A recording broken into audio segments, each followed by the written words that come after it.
Hello everybody, today we are on the movie set of Call of the Dead and we have celebrities on set today. So you know we've got to make it extra secure for when they're fighting zombies. So let's see how safe Call of the Dead actually is. Here we are, Call of the Dead. I can imagine there's going to be a few safety issues. And the first one I'm going to point out straight away is definitely going to be weather elements. I mean, look how foggy this area is. You can hardly see what's in front of you. I mean, what's stopping you in these conditions from just accidentally running into something and hurting yourself? I mean, I could accidentally run up here, not see this, I could fall off. Not it's going to let me, you know, but you get my point. Not to mention that it is really snowy, so it's probably freezing cold as well. And let's be honest, we saw their outfits that they were wearing whilst filming, and they were not winter clothes. So in my opinion, that's very dangerous. And that's why it's going to be our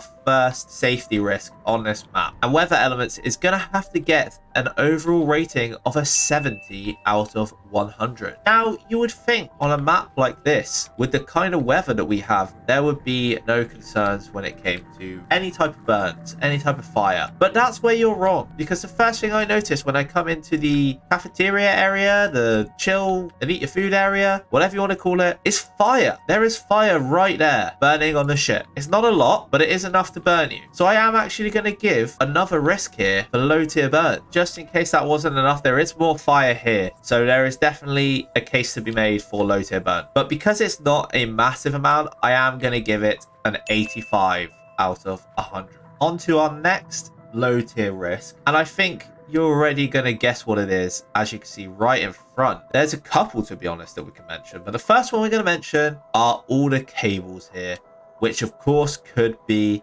a tripping hazard. I mean, I don't even know if these are cables. They might be ropes. But either way, this is a massive pile that you could get your feet tangled up in and fall over. And it doesn't stop there, because there's another massive pile here and there's another massive pile here. Top of that, there's pallets left on the floor, which is never good. More pallets left on the floor, more cables or rope, and more pallets. Never good. All I'm going to say is I wouldn't want to be someone working on this ship because there is too much to trip over. So for that reason, I'm going to give tripping hazards as a 75 out of 100. Whilst we're on the ship, I am also going to mention that there are a few bits of bloodstains around the area. I mean, it looks like someone's dragged a body over here. Clearly more blood on the floor all around these broken pallets that I also mentioned. Even more blood going on around here as well, which is never good. And this is in the top parts of the ship as well. Like I said, we got more blood in the cafeteria area, which is never good because this is where you eat your food. So hygiene is definitely going to have to be an issue. It's not awful compared to some of the maps we've done already, so I'm not going to rank it way too high on this, but I am going to give it an 85. Okay, so I think that does it for all of our low tier risk categories. So we're going to move on to our medium tier risk categories. And the first thing I notice behind George and all of these lovely little electric crawler zombies actually is electricity coming out of the roof. I mean, look here. This is definitely not safe. That catches your head, you know you're going to feel that. That is going to definitely hurt. And whilst there's not many areas that have that issue, that is a major concern, in my opinion. So we are definitely going to have to mark it down. We are going to have to mark Electrocution down as an overall rating of a 50 out of 100. Okay, there are definitely a few other medium tier risks that I want to mention now. And the next one isn't major, but it is still a medium tier risk. And that relates to the possibility of falling. Now, like I said, these ones aren't major compared to other ones we've seen. But for example, there is a hole in the floor here. You could fall down this. That could hurt. I know it obviously doesn't when I do this now, but shut up. I know what I'm talking about. Another example is on this part of the ship. I mean, you could just fall down here where it's broken. Definitely fall down here. You can see that hurt me. And last but not least, while it is small, you could just slip on the ice here and fall down here, which would also hurt. So whilst it's not a major problem, it is still a problem that needs to be fixed. And that's why falling is going to get an overall rating of 60 out of 100. Okay, there is one more elephant in the room that we must address in the medium tier risk, and that is, of course, building stability. Now, these boats are clearly shipwrecked, considering half of it's torn off. I mean, look at that massive gap there. Let's be honest. How safe is a ship that is torn in half? That is not safe. I mean, realistically, what's stopping this from just tipping over and killing a bunch of people while we're on here. Top of that, the pathways that we got to walk on are snapping and falling apart. That's not good. And part of the ships are even underwater. I mean, look at this. This is completely broken here, and there is a bunch of water just all in the bottom of the ship. And that's just the ship. We have other issues, like in and around the lighthouse. Like we mentioned earlier, there's a hole in the floor here. You can see there's holes in the wall, which isn't good. How much is that going to be affecting the stability of the overall building? You've got exposed walls here and here, half of it missing. Luckily, the lighthouse is in pretty good condition on the outside, although half of the stairs are broken on this top part, which isn't good. So there's no way to access the top half of the lighthouse.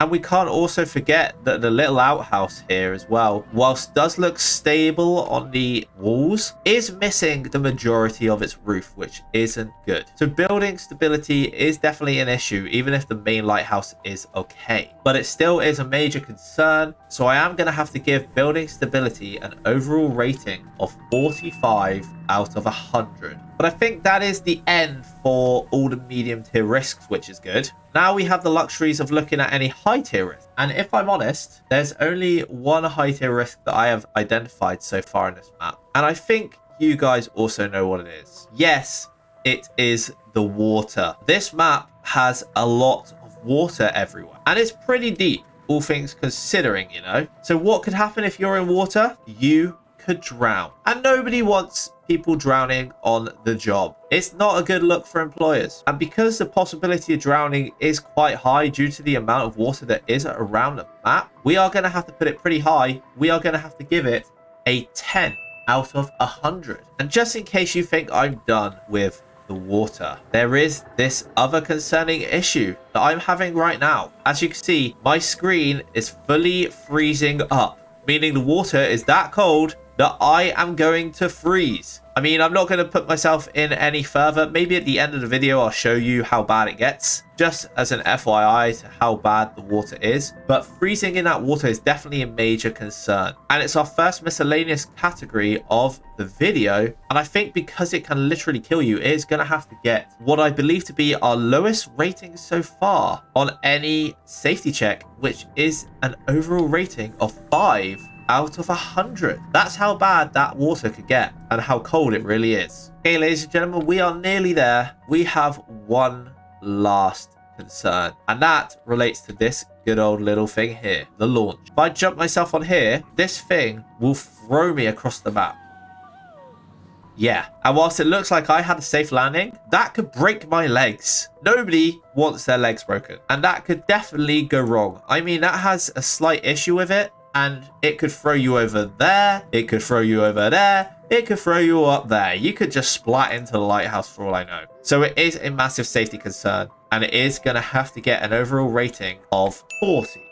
I would put it lower, but as of now, it's not hurting anyone, and it's showing no signs of damage. But I'm also not putting it higher because there is that concern there. Now, I believe that is everything for safety risks that we've identified. So now we can have a look at safety features. And if I'm honest, there is only one safety feature that I have identified on this map, and it is all of the safety railings. There are plenty going up to the lighthouse, which is very good to see. All around the lighthouse as well, you can see all the railings are intact and pretty good when it comes to their condition. Even in and around the lighthouse, all of the stairs have really good railings, none broken, no concern whatsoever. And on top of that, you can see on the ship they also have safety railings everywhere, which is very handy. So we are going to give Call of the Dead a +5 for safety railings. One thing I guess you could mention is the fact that they do have these rings to protect people if they ended up going overboard when drowning. They could be quite vital, I guess, if you ended up falling in the water. There's more of them here, which is good, and there's more of them here. So there are plenty of them in case you did fall overboard. Mind you, you would have to be pretty dumb to fall overboard on a ship that's not moving, but that's a different story. But my issue is that enough to justify giving it a +5 overall? Personally, I don't think so, considering that's the only safety feature this ship has. But either way, I think it is worth adding it. But instead of giving it a +5, I'm going to give it a +2, or life buoys, whatever you want to call them. I like calling them life rings, but it's going to get a +2 either way. But overall, that does conclude all the features for this map. So looking into that, we have the following risks. We have weather elements with a rating of 70, low tier burns with a rating of 85, tripping hazards with a rating of 75, hygiene with a rating of 85, electrocution with a rating of 50, falling with a rating of 60, building stability with a rating of 45, drowning with a rating of 10, freezing with a rating of 5, and launcher with a rating of 40. Now, if you put all of these together, you end up with a mean rating overall of 52.5 out of 100. But as we mentioned, we do have 2 safety features on the map, which was safety railings for +5 and lifebuoy rings for a +2, which puts us up to 59.5, which is a bit better. But you've also got to remember the rule we made up last week, where if we had more than 10 risks on the map, then that map automatically gets a -5. So overall, an overall ranking of 54.5 out of 100. If I'm honest, that's kind of what I expected from this map. I didn't expect to see major results when it came to Call of the Dead. There is too much going on with it. But that does also mean that Call of the Dead is our second lowest rated map out of the series so far, meaning that it is only Ascension that is beating it, and it goes in the at-risk category. That means out of the 7 maps we've done so far, 3 of them are now in the at-risk category, which isn't great. These map designers are definitely going to have some work to do fixing the issues on these maps. And just before anyone in the comments mentions George, our boy George, yes, he is a bit of a risk, but I just couldn't justify putting him in there. I mean, he's deadly, but realistically, he just wants to get his film shot and put in the cinemas. So, you know, I'm not going to blame him for that. But overall, that is the end of the video. We have done yet another map. I hope you have all enjoyed. And if you have, like and subscribe for more. And I'm going to end the video with me being completely frozen over. I hope you have enjoyed, and I shall see you in the next one.